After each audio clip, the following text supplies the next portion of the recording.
Hello dear students, आज हम लोग जो अपना चैप्टर चल रहा है काइनेमेटिक्स का, उसका लेक्चर नंबर 2 है। आज हम लोग लेक्चर नंबर 2 देखेंगे। इसमें लोग को क्या पढ़ना है, बेसिकली मैंने लेक्चर नंबर 1 में क्या कराया था वो देख लेते हैं। सिंपल मैंने बेसिक कराए थे, ठीक है। काइनेमेटिक्स क्या होते हैं, काइनेमेटिक्स में क्या क्या टर्मिनोलॉजी वगैरह होती है, उसके बारे में हम लोगों ने डिस्कस किया था। आज हम लोग काइनेमेटिक्स का जो पैरामीटर्स है वो सब सारे डिस्कस करेंगे, बेसिक। अल्दो आप लोगों को पहले से पता है, ऐसा 9th 10th में आप लोग पढ़े होंगे, ठीक है। डिस्टेंस के बारे में, डिस्प्लेसमेंट के बारे में, स्पीड के बारे में, है ना, वेलोसिटी के बारे में, एवरेज स्पीड के बारे में, इंस्टेंटेनियस वेलोसिटी के बारे में, एवरेज वेलोसिटी के बारे में, ये सब सारी चीज़ें आप लोग थोड़ा बहुत जानते होंगे। बट थोड़ा सा उसको हम लोग अच्छे तरीके से और डील करने वाले हैं, क्योंकि हम लोग के पास कुछ बेसिक नॉलेज हो चुका है वेक्टर वगैरह का, ठीक है। हम लोग कुछ वेक्टर्स वगैरह का नॉलेज हम लोग के पास आ चुका है, ठीक है। हम लोग कुछ वेक्टर वगैरह सीख चुके हैं, ठीक है। अब हम लोग थोड़ा सा इसको और अच्छे तरीके से एनालाइज करने का प्रयास करेंगे। चलिए स्टार्ट करते हैं। जो पहला पढ़ना है अपना, क्या पढ़ना है, पहला पैरामीटर जो होता है वो डिस्टेंस एंड डिस्प्लेसमेंट के बारे में होता है। डिस्टेंस एंड डिस्प्लेसमेंट, ठीक है। इसमें डिस्टेंस क्या होता है वो आप लोग को अच्छे से पता है, डिस्प्लेसमेंट क्या होता है ये भी अच्छे से पता है, ठीक है। क्या, जैसे मान लीजिए हम लोग इसके पहले हम लोगों ने वेक्टर में क्या पढ़े थे वो देख लेते हैं। पहले पोजीशन वेक्टर के बारे में आप लोगों ने पढ़ा था, ठीक है। पोजीशन वेक्टर के बारे में पढ़ा था और डिस्प्लेसमेंट वेक्टर के बारे में भी पढ़ा था आप लोगों ने, ठीक है। डिस्प्लेसमेंट वेक्टर के बारे में भी आप लोगों ने पढ़ा था। आप लोगों ने क्या पढ़ा था, आप लोगों ने यही पढ़ा था कि यार देखो, कोई फ्रेम ऑफ रेफरेंस है, एक्स एक्सिस वाई एक्सिस, ठीक है। कोई भी पार्टिकल पी है, ठीक। यदि इसका हमको पोजीशन निकालना है, ठीक है, वो पोजीशन क्या होता है, ओरिजिन से जितना डिस्टेंस है उस पार्टिकल का पोजीशन, ओरिजिन से जितना डिस्टेंस है उस पार्टिकल के पोजीशन तक, वही क्या होता है, उसका पोजीशन होता है। तो इस पोजीशन का कोऑर्डिनेट लिखने के लिए हमको क्या लिखना पड़ता है, एक्स कामा वाई लिखना होता है। और यहाँ से यहाँ तक जो डिस्टेंस होता है वही सी को हम लोग क्या बोलते हैं, पोजीशन वेक्टर बोलते हैं, ठीक है। ये तो कहानी हुई पोजीशन वेक्टर की, ठीक है। सिमिलरली डिस्प्लेसमेंट वेक्टर का मतलब क्या होता है, मैंने बताया था, मैंने क्या बताया था, मैंने ये बताया था कि सपोज कीजिए कोई पार्टिकल है P1, कोई पार्टिकल है, ठीक है, उसका पोजीशन P1 है एट टाइम T1 पे, ठीक है। उसका पोजीशन वेक्टर मैंने R1 वेक्टर से डिनोट किया। उसके बाद एट टाइम T2 पे अपना पोजीशन चेंज कर देता है और P2 पे चला जाता है, ठीक है, और इसका पोजीशन वेक्टर R2 वेक्टर हो जाता है, ठीक है। तो इस कंडीशन में इतने टाइम इंटरवल में जो चेंज इन पोजीशन आया, R2 vector minus R1 vector, ठीक है, इसी को हम लोग क्या बोलते हैं, डिस्प्लेसमेंट वेक्टर बोलते हैं, ठीक है। ये क्या होता है, डिस्प्लेसमेंट वेक्टर। कितना, ये यदि आर्क के फॉर्म में होगा तो हम लोग क्या बोलेंगे, कितना एंगल ये हुआ, ठीक है। यदि ये सिंपल डिस्प्लेसमेंट ही है तो हम लोग क्या बोलेंगे, R2 vector minus R1 vector. ये क्या होता है, डिस्प्लेसमेंट वेक्टर होता है। क्लियर है। अब इसके बाद थोड़ा सा हम लोग चलते हैं डिस्टेंस और डिस्प्लेसमेंट के बारे में, इसी तरफ हम लोग थोड़ा सा एनालाइज करने का प्रयास करते हैं।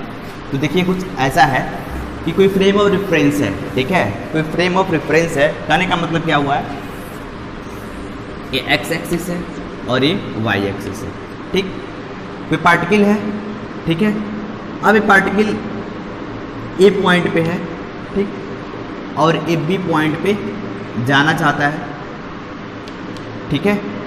अब देखिए यहाँ से सी के थ्रू भी जा सकता है। यदि मान लो एक रास्ता मैंने बनाया जो कि सी के थ्रू जा रहा है, ठीक है, पॉइंट कोई है यहाँ पे सी। तो यदि हम डिस्टेंस का मैं बात करूँ तो क्या कहूँगा कि इसका जो टोटल डिस्टेंस है वो क्या है, ACB है, बहुत ACB है। लेकिन मैं डिस्प्लेसमेंट का बात करूँ तो जो इनिशियल मैग्नीट्यूड क्या होगा, इसके और इसके बीच का जो मैग्नीट्यूड होगा, सिंपल शॉर्टेस्ट मैग्नीट्यूड, ठीक, इसी को हम लोग क्या बोलेंगे, डिस्प्लेसमेंट बोलेंगे। मतलब क्या हुआ, मतलब ये हुआ कि डिस्टेंस का मतलब हम लोग समझने का प्रयास करें यहाँ से इस फिगर से, तो हम लोग यही समझेंगे कि total path covered by that particle from the point A to B through C is known as distance, ठीक है, in time interval T1 to T2, ठीक है। उतने टाइम इंटरवल मतलब T1 टाइम पे A है और T2 टाइम पे B पे चला गया, और यदि C के थ्रू जा रहा है तो इस कंडीशन में जो आपका डिस्टेंस होगा, यदि C के थ्रू जा रहा, इससे हमें टोटल डिस्टेंस क्या होगा, ACB होगा। मतलब total path travelled by a particle, travelled by the particle by the particle, ठीक है, in that given time interval, in that given time interval, या फिर in the time interval, in the time interval is called distance, is called distance. यहाँ पे बात करें तो total distance कितना होगा बच्चों, ए सी बी होगा, ठीक है, फ्रॉम फिगर, ठीक है। टोटल डिस्टेंस का बात करूँ तो क्या हो जाएगा, ए सी बी होगा।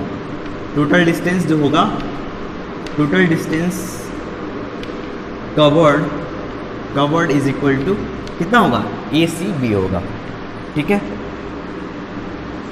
ए सी बी, ठीक। अब देखो यहाँ पे डिस्प्लेसमेंट का बात करूँ तो क्या होगा, इनिशियल पोजीशन और फाइनल पोजीशन का जो मैग्नीट्यूड होगा सिंपल, ठीक है, इसी को हम लोग क्या बोलते हैं, डिस्प्लेसमेंट वेक्टर बोलते हैं या फिर डिस्प्लेसमेंट बोलते हैं, ठीक है। मतलब if you connect the initial position A with the final position B, initial position A with the final position B, ठीक है, इसी को हम लोग क्या बोलेंगे, क्या बोलेंगे, डिस्प्लेसमेंट बोलेंगे। डिस्प्लेसमेंट ये ओरिजिन है। डिस्प्लेसमेंट का मैं बात करूं तो क्या हो जाएगा, shortest path covered by the, shortest path covered by the particle, covered by the body और particle,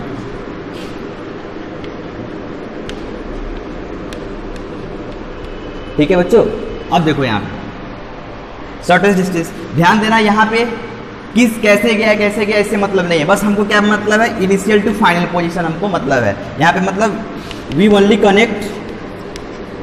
connect initial and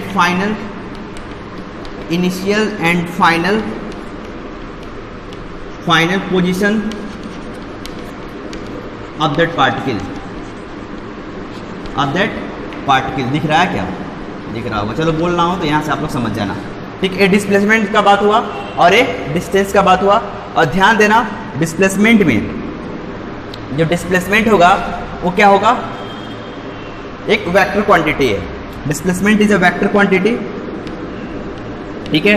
but distance क्या है बच्चों, स्केलर क्वांटिटी है, ध्यान देना यहाँ पे डिस्टेंस क्या है, स्केलर क्वांटिटी है, मैं लिखवा दे रहा हूँ, ठीक है, इसको फिलहाल इरेज करता हूँ, ठीक है, डिफिनेशन लिख लेना, और यहाँ पे आप लोग वेक्टर क्वांटिटी होता है डिस्प्लेसमेंट, और डिस्टेंस क्या होता है, स्केलर क्वांटिटी, ये लिख लेना, ठीक है। अब जो चीज़ें हैं और थोड़ा सा मैं आगे बताता हूँ, इसका जो पूरा डिटेल्स है वो सारा मैं अब बताने का प्रयास करूँगा, ठीक है। ध्यान दो, क्या ध्यान देना है कि देखो डिस्टेंस हो गया है इधर, डिस्प्लेसमेंट इधर हो गया, ठीक है। तो यहाँ पे डिस्टेंस क्या होता है, स्केलर क्वांटिटी है,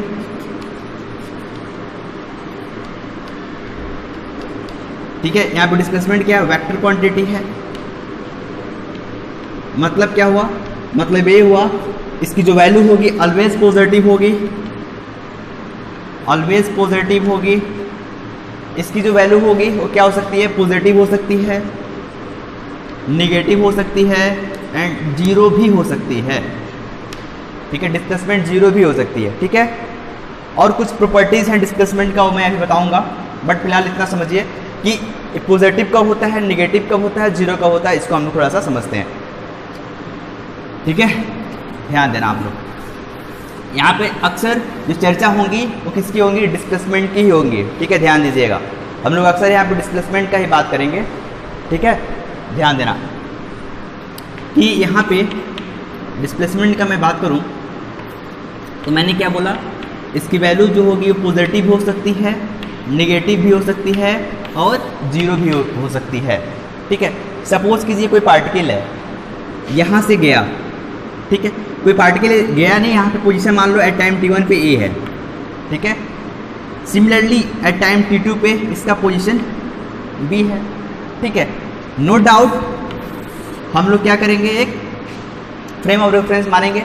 फिलहाल मैं वन डायमेंशन भी मैं मानता हूँ, ठीक है। यदि वन डायमेंशन में मैं मानूंगा तो क्या होगा, यहाँ पे देखो ये ओरिजिन में मानूंगा, इसका पोजीशन है तो यहाँ पे x1 लिखूंगा और इसका पोजीशन क्या लिखूंगा, x2 लिखूंगा, ठीक है। और जो टोटल डिस्टेंस हुआ कितना होगा, डेफिनेटली x2 माइनस x1 होगा।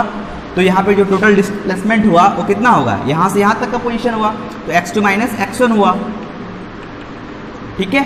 ये तो हुआ आपका यहाँ से यहाँ तक कितने टाइम इंटरवल में डिस्टेंस, क्योंकि आप लोग देखो इनिशियल पोजीशन भी है, फाइनल पोजीशन है, इसी को मैंने ज्वाइंट किया हुआ है, ठीक है। तो ये आपका क्या हो गया, डिस्प्लेसमेंट हुआ। बट ये कब का है, जब हमारा डायरेक्शन पॉजिटिव है, ठीक है।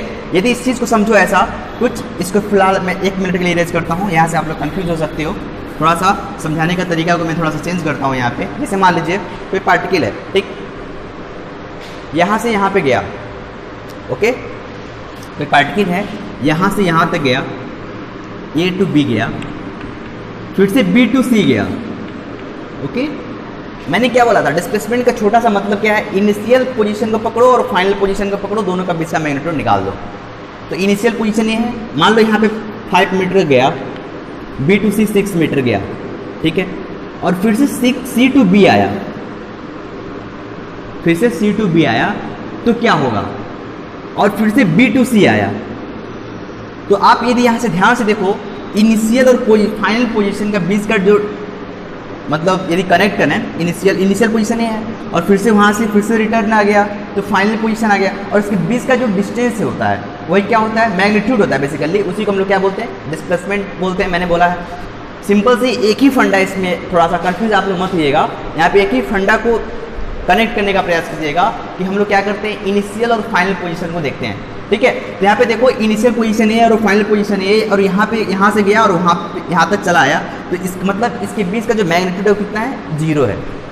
तो इस कंडीशन में डिस्प्लेसमेंट क्या हो जाएगा, 0 हो जाएगा। मतलब जहाँ से गया और वहीं पे चला आएगा, तो उस कंडीशन में उसका जो पोजीशन सॉरी डिस्प्लेसमेंट होगा वो कितना होगा, 0 होगा। क्लियर है। तो ये तो हुई 0 की बात। निगेटिव की बात कैसे हो सकता है, जैसे मान लो मैं जा रहा हूँ, ठीक है, मैं जा रहा हूँ और मैंने कुछ दूरी तय करी, ठीक है, और यहाँ मेरा पोजीशन ये है, ठीक है, मेरा पोजीशन ये है, और मैं यहाँ से वहाँ तक जा रहा हूँ, और फिर से वहाँ से आकर मैं कुछ दूरी पीछे चला जाता हूँ। तो समझ में आ रहा है, मैं यहाँ से यहाँ तक जा रहा हूँ, मान लो मैं x1 गया, और x1 जाते वक्त फिर से मैं यहाँ पे आया और यहाँ तक x2 चला गया, तो मतलब हमारा इनिशियल और फाइनल का पोजीशन जो होगा वो कितना होगा, दिस x2 माइनस x1, मतलब पीछे चला गया। मतलब क्या हुआ, ओरिजिन से इधर चला गया। कहने का मतलब क्या है, देखो यहाँ पे देखो ऐसा 1 डायमेंशन में समझो, फिर से ये ओरिजिन है, यहाँ से ए पॉइंट पे गया, ठीक है, और फिर से यहाँ से आया और वो बंदा इधर चला गया। तो आप लोग को पता है कि ओरिजिन का इधर जब कोई भी पोजीशन होगा क्या होगा, निगेटिव में होगा। यदि यहाँ से मैं जा रहा हूँ और यहाँ पे आ गया, तो यहाँ से मान लो x1 चला, ठीक है, और फिर से यहाँ से यहाँ गया, तो यहाँ पे कैंसिल हो गया, और ये पोजीशन क्या हो गया, x2 हो गया, ठीक है। तो जो नेट यहाँ पे डिस्प्लेसमेंट हुआ कितना हो गया, x2 हो गया, लेकिन डायरेक्शन कितने डायरेक्शन पे, निगेटिव डायरेक्शन। क्यों, क्योंकि अपना इनिशियल पोजीशन है और फाइनल पोजीशन है, तो हमको इससे मतलब है, ठीक है। यहाँ से वहाँ पे कहाँ पे गया उससे कोई मतलब नहीं, क्योंकि हमारा जो मेन फोकस होना चाहिए कहाँ पे होना चाहिए, इनिशियल पोजीशन पे और फाइनल पोजीशन पे। क्लियर हुआ, ठीक है। ये तो बात हुई इसकी डिस्प्लेसमेंट की। अब थोड़ा सा और डिस्प्लेसमेंट में थोड़ा सा और एनालिसिस करते हैं कि रिलेशन क्या होता है डिस्टेंस और डिस्प्लेसमेंट में। ध्यान देना, जैसे मान लो कोई एक वेक्टोरियली बात करते हैं, कोई दिक्कत नहीं है। जैसे मान लो कि कोई पोजीशन है पार्टिकल का, यहाँ पे देखो ए पोजीशन पार्टिकल ए है, बी है और सी है, ठीक है। यहाँ पे टोटल डिस्टेंस की बात करो कितना हो जाएगा,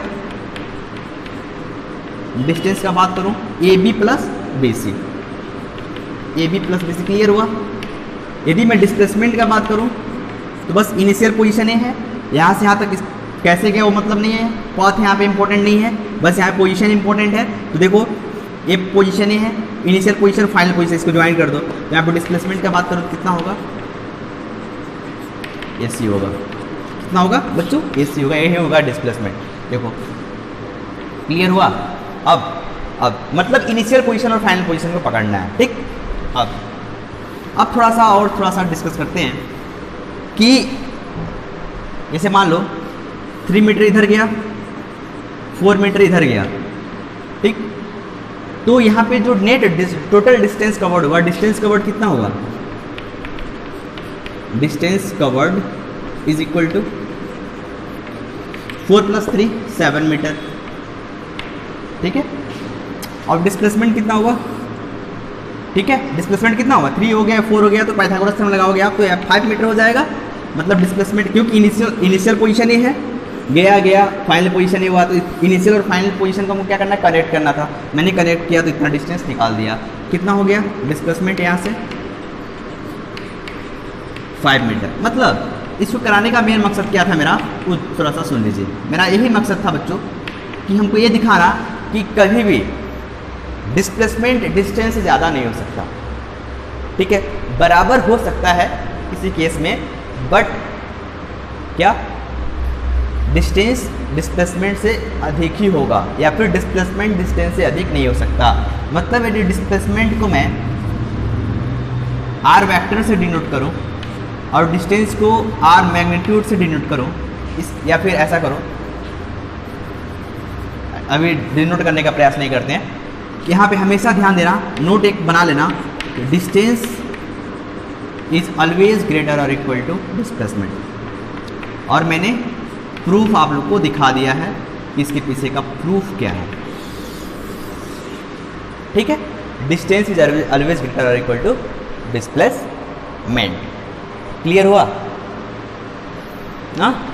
चलो अब थोड़ा सा और आगे बढ़ते हैं कि कभी भी ध्यान देना, यदि हम डिस्टेंस और डिस्प्लेसमेंट का बात करें तो ये तो इतना हुआ, जीरो कैसे होता है वो आप लोग को पता चल गया, नेगेटिव कैसे होता है ये आप लोग को पता चल गया, डिस्टेंस क्या होता है, सारी चीज़ें आप लोग को पता चल चुका है। क्लियर है? अब थोड़ा सा डिस्प्लेसमेंट में कुछ बच तो नहीं रहा, मेरे हिसाब से तो कुछ नहीं बचना चाहिए, ठीक है। अब थोड़ा सा चलते हैं स्पीड की तरफ, ठीक है। स्पीड क्या होता है, वेलोसिटी क्या होता है, उसके बारे में हम लोग थोड़ा सा समझते हैं।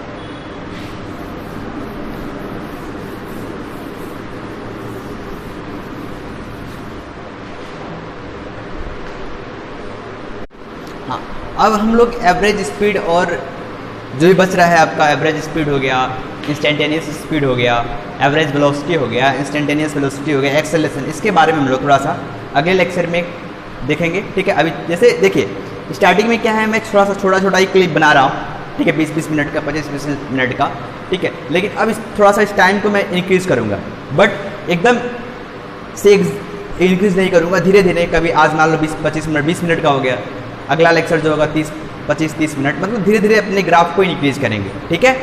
तो इससे आप लोग थोड़ा सा पैसेंटली थोड़ा सा वीडियोज़ को देखिएगा, और जो न्यूमेरिकल्स वगैरह है वो सारा मैं आप लोग को आज दे दूंगा, डिस्टेंस और डिस्प्लेसमेंट से रिलेटेड जो भी न्यूमेरिकल्स है वो आप लोग को दे दूंगा। इससे होगा धीरे धीरे थोड़ा सा चलेंगे, तो पहले हम लोग बेस क्लियर अच्छे से कर लेते हैं, ठीक है। उसके बाद फिर से हम लोग हाई लेवल पे चले जाएंगे, कोई दिक्कत वाली बात नहीं, ठीक है।